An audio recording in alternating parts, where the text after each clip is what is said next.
ಸನಾತನ ಸಂಭ್ರಮಕ್ಕೆ ಸ್ವಾಗತ. ಗುರುವಿನ ಅನುಗ್ರಹ ನಿಮ್ಮ ಮೇಲೆ ಈ ವರ್ಷದಲ್ಲಿ ಯಾವ ಪ್ರಕಾರದಲ್ಲಿ ಆಗುತ್ತೆ ನೋಡಿ. ಮೇ ತಿಂಗಳಲ್ಲಿ ಗುರು ವೃಷಭ ರಾಶಿಯಿಂದ ಮಿಥುನ್ ರಾಶಿಗೆ ಬರ್ತಾರೆ. ಅಂದ್ರೆ ನಿಮಗೆ 12ನೇಯವರಾಗಿರ್ತಾರೆ. 12ನೇ ಗುರು ಏನಾಗಿರ್ತಾನೆ, ಅಷ್ಟಾಗಿ ಗುರುವಿನ ಪ್ರಭಾವ ನಿಮ್ಮ ಮೇಲೆ ಇರೋದಿಲ್ಲ. ಸಂಪೂರ್ಣವಾಗಿ ಗುರುವಿನ ಅನುಗ್ರಹ ನಿಮ್ಮ ಮೇಲೆ ಇರೋದಿಲ್ಲ. ಇದರಿಂದ ಏನಾಗುತ್ತೆ, ಮಿಶ್ರವಾಗಿರತಕ್ಕಂತ ಫಲಗಳಿರುತ್ತವೆ. ಮಿಶ್ರವಾಗಿರ್ತಕ್ಕಂಥ ಫಲಗಳ ಪ್ರಭಾವಗಳೇನಾಗುತ್ತೆ, ಸುಖ ದುಃಖಗಳ ಆಗರ ಆಗಿರತಕ್ಕಂಥದ್ದು ಇರುತ್ತೆ. ಪ್ರಶ್ನೆಗಳಿರ್ತವೆ, ಬಹಳ ಕಠಿಣ ಅನ್ನುವಂತ ಸಂದರ್ಭದಲ್ಲಿ ಸ್ವಲ್ಪ ಕೈ ಹಿಡಿಯುವಂಥದ್ದು, ಲಾಭ ನಷ್ಟ ಹಾನಿ. ಯಾಕಂತಂದ್ರೆ ಈ ದುಡ್ಡಿನ ವಿಚಾರದಲ್ಲಿ ಸ್ವಲ್ಪ ಎಚ್ಚರಿಕೆ ಇರಬೇಕಾಗುತ್ತೆ, ತಾಳ್ಮೆ ಇರಬೇಕಾಗುತ್ತೆ, ಬುದ್ಧಿವಂತಿಕೆ ಇರಬೇಕಾಗುತ್ತೆ. ಯಾರೇನೋ ಹೇಳಿದ್ರು ಒಂದ್ ಮಾತ್ರಕ್ಕೆ ಯಾವ್ದೋ ಒಂದು ಕ್ಷೇತ್ರದಲ್ಲಿ ಇನ್ವೆಸ್ಟ್ಮೆಂಟ್ ಮಾಡ್ಬಿಡೋದು, ಎಲ್ಲೋ ಖರ್ಚು ಮಾಡ್ಬಿಡುವಂಥದ್ದು, ಈ ತರ ಮಾಡಬಾರ್ದು. ನೀವು ಕೂಡ ಒಂದು ಜಾಗರೂಕತೆಯನ್ನು ವಹಿಸ್ಬೇಕು. ಯಾವ್ದನ್ನು ಮಾಡಬೇಕು, ಯಾವ್ದನ್ನು ಮಾಡಬಾರ್ದು, ಯಾವ್ದು ಮಾಡಿದ್ರೆ ಸರಿ ಆಗುತ್ತೆ ಅನ್ನುವಂತ ನಿಟ್ಟಿನಲ್ಲಿ ಹೆಚ್ಚಿನ ಒಂದು ಯೋಜನೆಯನ್ನ ರೂಪಿಸ್ಕೋಬೇಕಾಗುತ್ತೆ. ಯಾಕಂದ್ರೆ ಮಾಡೋರು ನೀವೇ ಅಲ್ವಾ. ನಿಮ್ಮ ಹತ್ರ ಒಂದು ಕಾನ್ಫಿಡೆನ್ಸ್ ಇರಬೇಕು. ನಾನು ಗೆಲ್ತೀನಿ, ನಾನು ಮಾಡ್ತೀನಿ, ಇದನ್ನ ನಾನು ಮಾಡಬಲ್ಲೆ, ಕಾನ್ಫಿಡೆನ್ಸ್ ಇರಬೇಕು. ಇದ್ದಾಗ ಮಾತ್ರ ನೀವು ಆ ಕ್ಷೇತ್ರಕ್ಕೆ ಕೈ ಹಾಕಿದ್ರೆ ನಿಮಗೆ ಜಯ ಅನ್ನುವಂಥದ್ದು ಸಿಗುತ್ತೆ. ಸುಮ್ನೆ ಯಾರೋ ಮಾಡಿದ್ರು, ಯಾರೋ ಹೇಳಿದ್ರು ಅನ್ನೋ ಮಾತ್ರಕ್ಕೆ ದಯವಿಟ್ಟು ಇನ್ವೆಸ್ಟ್ಮೆಂಟ್ ಮಾಡ್ಲಿಕ್ಕೆ ಹೋಗ್ಬೇಡಿ. ಸಾಲ ಸಮದ ತೆಗೆದುಕೊಳ್ಳುವಂತದ್ದಂತೂ ಬೇಡವೇ ಬೇಡ. ಯಾಕಂತಂದ್ರೆ ನಿಮ್ಮ ಹತ್ರ ಇದ್ದ ಮಾಡ್ಕೊಳ್ಳಿ, ಇಲ್ಲ ಬಿಟ್ಟಾಕಿ. ಮತ್ತೆ ತೀರಾ ಅವಶ್ಯಕತೆ ಇದೆ, ಎಮರ್ಜೆನ್ಸಿ ಇದೆ, ಬೇಕೇ ಬೇಕು, ನನಗೆ ಯಾವ್ದೋ ಒಂದು ದುಡ್ಡು ಬರುತ್ತೆ, ಬಂದಾಗ ನಾನು ಸರಿ ಮಾಡ್ತೇನೆ ಅಂದ್ರೆ ಖಂಡಿತ ಮಾಡಿ.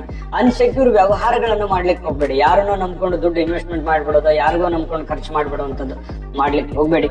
ಇನ್ನು ಈ ಸ್ವಲ್ಪ ಆರೋಗ್ಯದ ವಿಚಾರಕ್ಕೆ ಸಂಬಂಧಪಟ್ಟಂತ ಎಚ್ಚರಿಕೆಗಳನ್ನ ನೀವು ಅನುಸರಿಸಬೇಕಾಗುತ್ತೆ. ಸ್ವಲ್ಪ ಯೋಗ ಮಾಡೋದು, ಧ್ಯಾನ ಮಾಡೋದು, ವಾಕಿಂಗ್ ಮಾಡೋದು, ವ್ಯಾಯಾಮ ಮಾಡೋದು, ಇಂಥದನ್ನ ನಿಮ್ಮ ದಿನಚರಿಗಳಲ್ಲಿ ಅಳವಡಿಸ್ಕೊಂಡ್ರೆ ಬಹಳ ಒಳ್ಳೇದು. ಆರೋಗ್ಯ ಕ್ಷೇತ್ರದಲ್ಲಿ ಒಳ್ಳೆ ಫಲ ಸಿಗುತ್ತೆ. ಆರೋಗ್ಯವೇ ಭಾಗ್ಯ. ಆರೋಗ್ಯ ಚೆನ್ನಾಗಿತ್ತು ಅಂತಂದ್ರೆ ನೀವು ಫಿಸಿಕಲಿ ಫಿಟ್ ಇರ್ತೀರಿ. ನೀವು ಫಿಟ್ ಇತ್ತು ಅಂತಂದ್ರೆ ನಿಮ್ ಕೆಲಸಗಳೆಲ್ಲವೂ ಆಗ್ತವೆ. ಮೇನ್ ಸಂಪತ್ತಿನಲ್ಲಿ ಒಳ್ಳೆ ಸಂಪತ್ತು ಅಂತಂದ್ರೆ ಆರೋಗ್ಯ ಸಂಪತ್ತು. ಹಾಗಾಗಿ ಆರೋಗ್ಯದ ಕಡೆ ಹೆಚ್ಚಿನ ಗಮನವನ್ನು ಹರಿಸ್ತಕ್ಕಂಥ ಪ್ರಯತ್ನವನ್ನ ಮಾಡಿ, ಮನೆಯಲ್ಲಿ ಚಿಕ್ಕ ಪುಟ್ಟ ಹೆಂಡತಿಯೊಂದಿಗೆ ಅಥವಾ ಗಂಡನೊಂದಿಗೆ, ಮಕ್ಕಳೊಂದಿಗೆ ಚಿಕ್ಕ ಪುಟ್ಟ ವಿಚಾರಗಳಿಗೆ ಮನಸ್ತಾಪಗಳಾಗಿರ್ಬೋದು ಅಥವಾ ಅನಾರೋಗ್ಯಗಳು ಬಾಧಿಸುವಂಥದ್ದು ಚಿಕ್ಕ ಪುಟ್ಟ ವಿಚಾರದಲ್ಲಿ. ಆದ್ರೆ ಚಿಕ್ಕ ಪುಟ್ಟದಾಗಿನೇ ಇರ್ಲಿ, ಅದನ್ನ ದೊಡ್ಡ ಪ್ರಮಾಣದಲ್ಲಿ ಹೋಗ್ಬಾರ್ದು. ಏನೋ ಒಂದ್ ಸ್ವಲ್ಪ ಹುಷಾರಿಲ್ವಾ, ಆಸ್ಪತ್ರೆಗೆ ಹೋಗ್ಬೇಕು.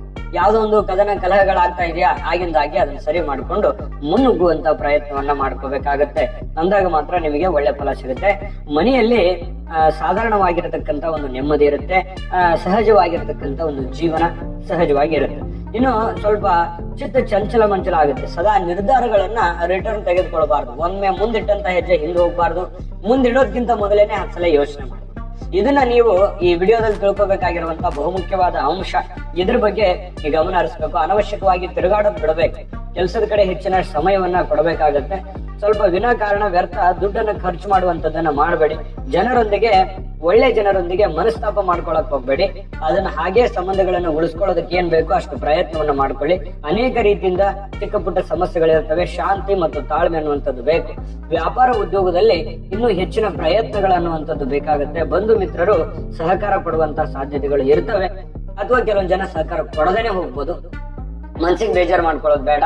ಸ್ವತಃ ನೀವೇ ಫೀಲ್ಡಿಗೆ ಇಳಿದು ಕೆಲಸ ಮಾಡುವಂತ ನಿಟ್ಟಿನಲ್ಲಿ ಪ್ರಯತ್ನ ಮಾಡಿ. ಇನ್ನು ಹಣದ ವ್ಯವಹಾರದಲ್ಲಿ ಸ್ವಲ್ಪ ಕೆಲವೊಂದು ಟೈಮ್ ನಲ್ಲಿ ಚಿಂತೆಗೀಡಾಗುತ್ತೆ. ಏನಪ್ಪಾ ಇಕ್ಕಟ್ಟಾಗ್ತಾ ಇದೆ, ಏನ್ ಮಾಡೋಣ ಅನ್ನುವಂತ ಒಂದು ಚಿಂತೆಗೀಡಾಗುತ್ತೆ. ಆದ್ರೆ ಬರುವಂತ ದಿನಗಳಲ್ಲಿ ಸಮಸ್ಯೆಗಳು ನಿಧಾನವಾಗಿ ಹಂತವಾಗಿ ಸರಿಯಾಗುತ್ತೆ. ಇನ್ನು ನಿಮಗೆ ಈ ಒಂದು ವರ್ಷದಲ್ಲಿ ಶನಿ ಮಹಾತ್ಮನ ಪ್ರಭಾವ ಯಾವ ಪ್ರಕಾರದಲ್ಲಿ ನಿಮ್ಮ ಮೇಲೆ ಪರಿಣಾಮ ಬೀರುತ್ತೆ, ಇದು ಬಹಳ ಮುಖ್ಯವಾದಂತ ವಿಚಾರ. ಯಾಕಂದ್ರೆ ವಿಡಿಯೋನೇ ಈಗ ಸ್ಟಾರ್ಟ್ ಆಗಿದೆ ಅಂತ ಹೇಳಬೇಕು. ಇದರ ಬಗ್ಗೆ ನಾನು ವಿಸ್ತೃತವಾದಂತ ವಿಚಾರವನ್ನು ತಿಳಿಸ್ಕೊಡ್ತೀನಿ. ವೀಕ್ಷಕರೇ, ಶನಿ ಪರಮಾತ್ಮನ ಪ್ರಭಾವ ಈ ಒಂದು ವರ್ಷದಲ್ಲಿ ನಿಮ್ಮ ಮೇಲೆ ಹೇಗಾಗುತ್ತೆ ನೋಡಿ. 9ನೇ ಶನಿ ಪರಮಾತ್ಮ ಸಾಧಾರಣವಾಗಿರತಕ್ಕಂತ ಫಲ ಕೊಡ್ತಾನೆ. ಮಂದಗತಿಯಲ್ಲಿ ಸಾಗ್ತವೆ ಕೆಲಸ ಕಾರ್ಯಗಳು. ಆಗಾಗ ಕೆಲಸ ಕಾರ್ಯಗಳಲ್ಲಿ ಚಿಕ್ಕ ಪುಟ್ಟ ವಿಘ್ನಗಳು ಬಂದಂಗ ಅನಿಸ್ತವೆ, ಮತ್ತೆ ಹೋಗ್ತವೆ. ಈ ರೀತಿ ಹೆಸ್ನೋ ಸಿಚುವೇಶನ್ ಗಳಿರ್ತವೆ. ವಿಳಂಬವಾಗಿ ಕೆಲಸ ಆದ್ರೂ ಕೂಡ ಆ ಕೆಲಸ ಪೂರ್ಣ ಮಾಡುವಂತಹ ಸನ್ನಿವೇಶಗಳು ಸಮಾಧಾನವನ್ನ ತಂದು ಕೊಡುತ್ತೆ. ಜೊತೆಗೆ ಈ ಕೋರ್ಟು ಕಚೇರಿ, ವಾದ ವಿವಾದ, ಕದನ ಕಲಹಗಳ ವಿಚಾರದಲ್ಲಿ ಸಾಧಾರಣವಾಗಿರ್ತಕ್ಕಂಥ ಒಂದು ನೆಮ್ಮದಿಯಾದಂತಹ ಒಂದು ಫಲ ಸಿಗುತ್ತೆ. ಅಂದ್ರೆ ಪೂರ್ತಿ ನಷ್ಟನೂ ಇಲ್ಲ, ಪೂರ್ತಿ ಲಾಭನೂ ಇಲ್ಲ ಅನ್ನುವಂತ ರೀತಿಯಲ್ಲಿ ಸಾಧಾರಣವಾದ ಜಯ ಗಳಿಸುವಂತಹ ಸನ್ನಿವೇಶಗಳಿದೆ. ಸಮಾಧಾನವನ್ನ ತಂದು ಕೊಡುತ್ತೆ ಮನಸ್ಸಿಗೆ. ಇನ್ನು ರಾಜಿ ಸಂಧಾನದ ಮೂಲಕ ಸ್ವಲ್ಪ ಕೆಲವೊಂದು ಸಮಸ್ಯೆಗಳು ಇತ್ಯರ್ಥ ಮಾಡ್ಕೊಳ್ಳುವಂತ ಸನ್ನಿವೇಶಗಳು ಇದೆ. ಇನ್ನು ದೈವ ಭಕ್ತಿ, ದೈವಿಕವಾಗಿರ್ತಕ್ಕಂತಹ ಒಂದು ಆತ್ಮ ಶಕ್ತಿ ನಿಮ್ಮಲ್ಲಿ ಏನೋ ಒಂಥರ ಕಾನ್ಫಿಡೆನ್ಸ್ ಇರುತ್ತೆ. ನನ್ನ ಹತ್ರ ನಾನು ಸತ್ಯದಿಂದಿದ್ದೇನೆ, ಅಥವಾ ನಾನು ದೇವರು ದಿಂಡ್ರು ಪೂಜೆ ಪುರಸ್ಕಾರ ಆಚಾರ ವಿಚಾರಗಳನ್ನ ಮಾಡ್ತಾ ಇದ್ದೇನೆ, ನಾನು ನಂಬಿರುವಂತ ದೇವ್ರು ನನ್ನ ಕೈ ಬಿಡಲ್ಲ, ಈ ರೀತಿಯಾಗಿರ್ತಕ್ಕಂತಹ ಒಂದು ಮನೋವ್ಯಥೆ ಇರುತ್ತಲ್ಲ, ಅದು ನಿಮಗೆ ಒಳ್ಳೆ ಫಲಗಳನ್ನ ತಂದು ಕೊಡುವಂತಹ ಸಾಧ್ಯತೆಗಳು ಇರ್ತಕ್ಕಂಥದ್ದು. ಇನ್ನು ಧನ ಪ್ರಾಪ್ತಿ ಯೋಗ ಅಂತೂ ನಿಮಗೆ ಇದ್ದೇ ಇದೆ. ಈ ವರ್ಷದಲ್ಲಿ ಬಹಳ ಒಳ್ಳೆಯ ಅವಕಾಶಗಳು ಇದ್ರ ಬಗ್ಗೆ ಇದೆ. ವಿರೋಧಿಗಳ ಉಪಟಳದಿಂದ ತೊಂದರೆ ಆಗಿದ್ರು ಕೂಡ ಅದನ್ನ ಎದುರಿಸುವಂತಹ ಸಾಧ್ಯತೆಗಳು ನಿಮಗೆ ಕಂಡು ಬರುತ್ತೆ. ಸ್ವಲ್ಪ ಈ ಒಂದು ವರ್ಷದಲ್ಲಿ ವಿಶೇಷವಾಗಿ ನೌಕರಿದಾರರಿಗೆ, ಅಂದ್ರೆ ಸರ್ಕಾರಿ ಇರ್ಬೋದು ಅಥವಾ ಅರೆ ಸರ್ಕಾರಿ ಇರ್ಬೋದು, ನೌಕರಿದಾರರಿಗೆ ಒಟ್ಟಾರೆಯಾಗಿ ಏನ್ ಫಲ ಸಿಗುತ್ತೆ ಅಂತ ನೋಡಿದ್ರೆ ನೋಡಿ, ತುಂಬಾ ಪ್ರಗತಿಯ ಯೋಗ ಇರುವಂತದ್ದು. ಸರ್ಕಾರಿ ಅರೆ ಸರ್ಕಾರಿಯಲ್ಲಿ ಕೆಲಸ ಮಾಡ್ತಕ್ಕಂಥವ್ರಿಗೆ ಬಹಳ ಒಳ್ಳೆ ಯೋಗ ಇದೆ. ಅಂದ್ರೆ ಈ ಹಿಂದೆ ಉಳಿದಿರತಕ್ಕಂತ ಎಲ್ಲಾ ಕೆಲಸಗಳು ಈಗ ಸಫಲವಾಗ್ತವೆ. ಅಂದ್ರೆ ನೀವು ಪರಿಶ್ರಮ ಪಟ್ಟು ಕೆಲಸ ಮಾಡ್ತಾ ಇರ್ತಕ್ಕಂಥದ್ರಿಂದ ಅದರ ಪರಿಣಾಮದ ಫಲ ನಿಮ್ಮ ಮೇಲೆ ಉತ್ತಮವಾಗಿ ಆಗುತ್ತೆ. ಒಳ್ಳೆ ಫಲಗಳು ನಿಮಗೆ ಸಿಗುವಂತದ್ದು, ಹೆಚ್ಚಿನ ಬಡ್ತಿ ಪ್ರಮೋಷನ್ ಆಗುವಂತ ಸಾಧ್ಯತೆಗಳು ಕೂಡ ಈ ಒಂದು ವರ್ಷದಲ್ಲಿ ಕಂಡು ಬರ್ತಾ ಇರತಕ್ಕಂಥದ್ದು. ಇದು ಕೂಡ ಒಂದು ಒಳ್ಳೆ ಬೆಳವಣಿಗೆ ಅಂತ ಹೇಳ್ಬೋದು. ಸ್ವಲ್ಪ ಮೇಲಧಿಕಾರಿಗಳಿಂದ ಪ್ರಶಂಸೆ ಸಿಗುತ್ತೆ. ಅವರ ಪ್ರೀತಿಗೆ, ಅವರ ಒಂದು ವಿಶ್ವಾಸಕ್ಕೆ ನೀವು ಭಾಜನರಾಗುವಂತ ಸಾಧ್ಯತೆ ಇದೆ. ಅದರಿಂದ ಬಹಳ ಒಳ್ಳೆಯ ಅನುಕೂಲತೆಗಳು ಉಂಟಾಗುವಂತ ಸಾಧ್ಯತೆಗಳು, ಎಲ್ಲರಲ್ಲಿಯೂ ಕೂಡ ಒಂದು ಮಾನ ಮನ್ನಣೆ ಘನತೆ ಗೌರವಗಳು ಸರ್ಕಾರಿ ಸರ್ಕಾರಿಯಲ್ಲಿ ಕೆಲಸ ಮಾಡ್ತಕ್ಕಂಥವ್ರಿಗೆ ಸಿಗುವಂತ ಸಾಧ್ಯತೆಗಳಿದೆ. ಇನ್ನು ವಿಶೇಷವಾಗಿ ವ್ಯಾಪಾರಸ್ಥರಿಗೆ ಈ ವರ್ಷ ಯಾವುದೇ ತರದ ವ್ಯಾಪಾರ ಮಾಡಿ ನೀವು ವ್ಯಾಪಾರಸ್ಥರಿಗೆ ನೋಡಿ, ನಿಮ್ಮ ವ್ಯಾಪಾರ ಉದ್ಯೋಗಗಳು ಭರದಿಂದ ಸಾಗುವಂತ ಸಾಧ್ಯತೆಗಳಿದೆ. ಅಧಿಕವಾಗಿರತಕ್ಕಂಥ ಧನಲಾಭ ಇದೆ. ನೀವು ಚಿಂತೆ ಮಾಡುವಂತ ಅವಶ್ಯಕತೆ ಇಲ್ಲ. ವಿಶೇಷವಾಗಿ ವ್ಯಾಪಾರ ಮಾಡ್ತಕ್ಕಂಥವರಿಗೆ ನಿಮ್ಮ ಎಲ್ಲಾ ತರದ ವ್ಯಾಪಾರಗಳಲ್ಲಿಯೂ ಕೂಡ ನಿಮಗೆ ಲಾಭ ಇದೆ. ಹೆಚ್ಚಿನ ಸಮಯವನ್ನ ಕೊಡಬೇಕು. ಹೆಚ್ಚಿನ ಪ್ರಯತ್ನಗಳಿಂದ ಒಳ್ಳೆಯ ಒಂದು ಅವಕಾಶಗಳು ನಿಮಗೆ ಕಂಡು ಬರುತ್ತೆ. ಹೊಸ ವಿಚಾರಗಳನ್ನ ಕಾರ್ಯಗತ ಮಾಡ್ಲಿಕ್ಕೆ ಅವಕಾಶಗಳಿದೆ. ಇನ್ನು ಈ ಸ್ವಲ್ಪ ಏನಾದ್ರೂ ನೀವು ಶೇಖರಣೆ ಮಾಡ್ಕೋಬೇಕು, ಮಹಲ್ ಅಥವಾ ನಿಮಗೆ ಬೇಕಾಗಿರ್ತಕ್ಕಂಥ ವಸ್ತುಗಳನ್ನ, ಅಂಗಡಿಗೆ ಬೇಕಾಗಿರುವಂತ, ವ್ಯಾಪಾರಕ್ಕೆ ಬೇಕಾಗಿರುವಂತ ವಸ್ತುಗಳನ್ನ ಸಂಗ್ರಹಿಸಿಕೊಳ್ಳೋದಕ್ಕೆ ಕೂಡ ಒಳ್ಳೆ ಅವಕಾಶ ಇದೆ. ಧನಲಾಭ ಇದೆ. ಅನುಕೂಲಕರವಾಗಿರತಕ್ಕಂತಹ ಸಹಾಯ ಕೆಲವೊಂದು ಜನರಿಂದ ಸಿಗುತ್ತೆ. ಮಿತ್ರರಿಂದ ಪ್ರೀತಿ ಉಂಟಾಗುವಂತಹ ಸನ್ನಿವೇಶಗಳು ವ್ಯಾಪಾರಸ್ಥರಿಗೆ ಕಂಡು ಬರ್ತಾ ಇರತಕ್ಕಂಥದ್ದು. ಇನ್ನು ವಿಶೇಷವಾಗಿ ಈ ವಿದ್ಯಾರ್ಥಿಗಳಿಗೆ ಹೆಚ್ಚಿನ ಪರಿಶ್ರಮ ಏನಾದ್ರೂ ಪಟ್ಟಿದ್ದೆ ಆದ್ರೆ ಏನಾದ್ರೂ ಒಂದು ದೊಡ್ಡ ಸಾಧನೆ ಮಾಡ್ಲಿಕ್ಕೆ ಅವಕಾಶಗಳು ಕೂಡ ವಿಶೇಷವಾಗಿ ವಿದ್ಯಾರ್ಥಿಗಳಿಗೆ ಕಂಡು ಬರ್ತಾ ಇರತಕ್ಕಂಥದ್ದು. ಇದು ಕೂಡ ಒಂದು ಒಳ್ಳೆ ಬೆಳವಣಿಗೆ ಅಂತ ಹೇಳಬಹುದು. ಇನ್ನು ಈ ಒಂದು ವರ್ಷದಲ್ಲಿ ನಿಮಗೆ ಉತ್ತಮವಾದಂತ ಫಲ ಅಂತೂ ಇದ್ದೇ ಇದೆ. ಆದ್ರೆ ಅಷ್ಟೇ ಸವಾಲುಗಳು ಕೂಡ ಇದಾವೆ.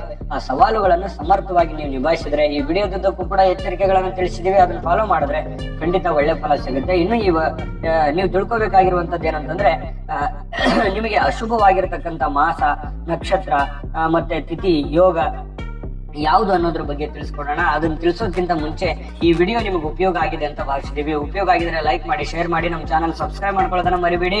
ವಿಡಿಯೋ ಕೆಳಗಡೆ ಡಿಸ್ಕ್ರಿಪ್ಷನ್ ಲಿಂಕ್ ಇದೆ, ಅಲ್ಲೂ ಕೂಡ 12 ರಾಶಿಯವರ ಯುಗಾದಿ ವರ್ಷ ಭವಿಷ್ಯದ ಲಿಂಕ್ಗಳು ಸಿಗ್ತವೆ. ನಿಮಗೆ ಇಷ್ಟವಾಗಿರತಕ್ಕಂತ ವಿಡಿಯೋವನ್ನ ನೋಡ್ಕೊಂಡು ತಿಳ್ಕೊಳ್ಳಿ ಅನ್ನುವಂತ ಮಾತನ್ನ ಹೇಳ್ತಾ ನೋಡಿ, ಈ ಒಂದು ಸಂದರ್ಭದಲ್ಲಿ ನಿಮಗೆ ಪುಷ್ಯ ಮಾಸ 2, 7, 12ನೇ ತಿಥಿಗಳು ಬುಧವಾರ, ಅನುರಾಧ ನಕ್ಷತ್ರ ನಿಮಗೆ ಘಾತಕವಾಗ್ತವೆ. ಈ ಸಮಯವನ್ನ ಬಿಟ್ಟು ಶುಭ ಸಂದರ್ಭಗಳಲ್ಲಿ, ಶುಭ ಸಮಯದಲ್ಲಿ ನಿಮ್ಮ ಶುಭ ಕೆಲಸಗಳನ್ನ ಮಾಡಿಕೊಂಡು ಯಶಸ್ಸನ್ನ ಪಡ್ಕೊಳ್ಳಿ. ಯಶಸ್ಸು ಸಿಗಲಿ. ತಾಯಿ ಅನ್ನಪೂರ್ಣೇಶ್ವರಿ ಸಕಲ ಅಷ್ಟೈಶ್ವರ್ಯಗಳನ್ನ ಕೊಟ್ಟು ಕರುಣಿಸಲಿ ಅಂತ ಪ್ರಾರ್ಥನೆ ಮಾಡ್ಕೊಳ್ತಾ, ಸರ್ವೇ ಜನಃ ಸುಖಿನೋ ಭವಂತು.